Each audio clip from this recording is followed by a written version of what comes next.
What's going on, good people? My name is AJ, and you are watching Straight Talks.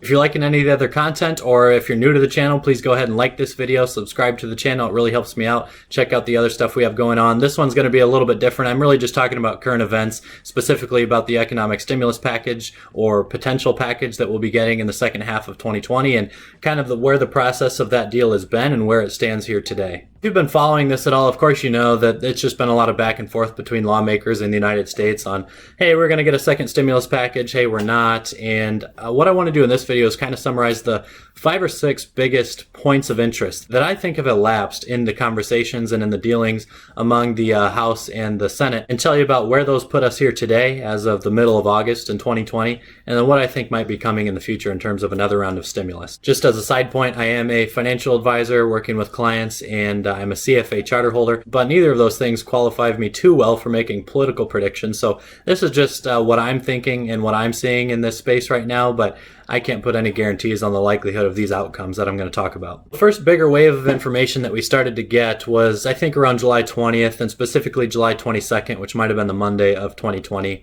And they started to talk about, when I say they, I mean lawmakers in the House and the Senate, about what the second round of stimulus might look like. And at that point, most seemed fairly agreeable, at least in my opinion, on getting this thing done. Stimulus package that was passed in March included a lot of different things, most notably maybe the $1,200 checks to most Americans, including $500 for each kid, and that helped a lot of people out. But the unemployment benefits that also were a part of that first stimulus package ran out at the end of July. So that's why around July 20th, lawmakers started getting serious about what the second round of stimulus might look like, because the pandemic had not gone away, that's for sure, and so they still wanted to continue to bolster the economy and support struggling families. On that July 22nd date, just going through some of the articles that I thought were most notable at each of those periods of time, you had lawmakers talking about what the second round would look like. Again, $1,200 checks, payroll tax holiday, and from both sides of the political divide seemed pretty agreeable towards getting this thing passed. So things looked optimistic then. The next notable piece of news for this story, from my perspective again, was then just that Saturday night. So July 26th, 2020, you had a really late night. I was playing video games at like 2 a.m. when I saw this released.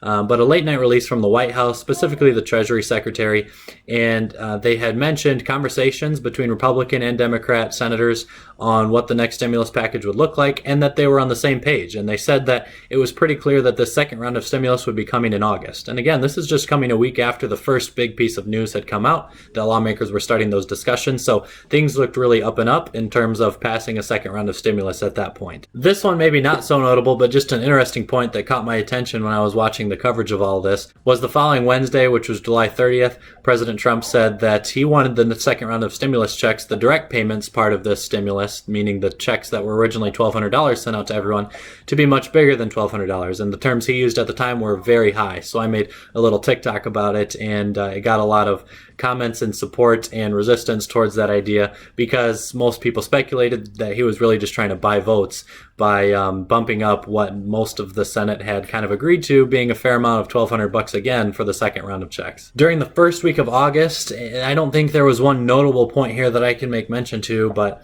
most of the conversations that were happening on the Senate floor really started to become political, from what I understand, and that's when the talks started to deteriorate. Right away, once the Democrats announced their total package value and then the Republicans announced what their total package value would be at, Democrats were at $3.4 trillion, Republicans were at $1 trillion. You kind of knew that there was going to be some political tension there, and that things would slow down after that point. So I made a video first week of August, again, just after seeing those numbers, without even knowing the rhetoric around the conversations that were being had on Capitol Hill. And I said, this isn't looking too favorable. And I think I was right about that. So an important deadline in this final part was August 7th, because the Senate was set to go on their month-long recess the Monday after August 7th. August 7th was Friday. So these decisions need to be decided on and voted on just in the first week there, where, as I just mentioned, in the first handful of days, conversations weren't going well. I made a video at the end of the day on August 7th after nothing had happened. Thursday night, Republicans and Democrats did not come to an agreement, and actually Nancy Pelosi also, I don't know who decided this, but she mentioned late Thursday night that she didn't even think that they would have time for a final meeting on Friday to discuss the specifics of any bill. So for a bit of time, that kind of looked like it was the end of the road because everyone would be gone on Monday. But then the early Saturday morning, they announced that they would hold back some key senators or lawmakers for discussions on Monday, which would have been August 10th, even though they were technically supposed to be on their recess by that point. Now, which senators were staying at Capitol Hill to have these discussions was never totally clear. You probably assumed that they were some of the more powerful speakers of the House, things like that, that made most of the decisions when it comes to writing a bill like this.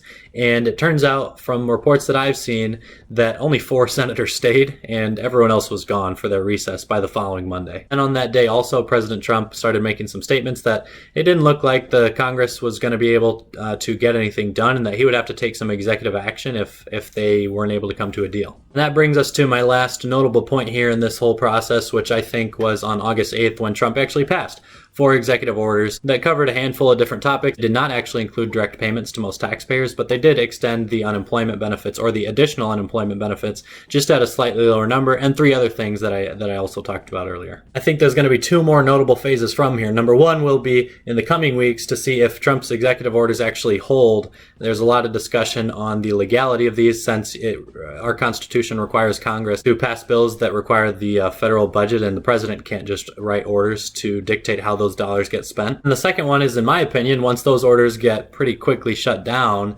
when can the Senate and the House potentially come together after their recess to decide on a bill that I think might be beneficial to a lot of American families or the American economy? I don't think it's going to be anytime soon, unfortunately. So again, those are all the key points that I've seen so far in the discussions around this second stimulus check. And if you've seen anything else or if there are any other points that you'd like to make, feel free to leave a comment down below here for me. I might make future updates on this process as it continues to materialize. But right now, in my opinion, things don't look too optimistic for this second round to be coming. Thanks for watching.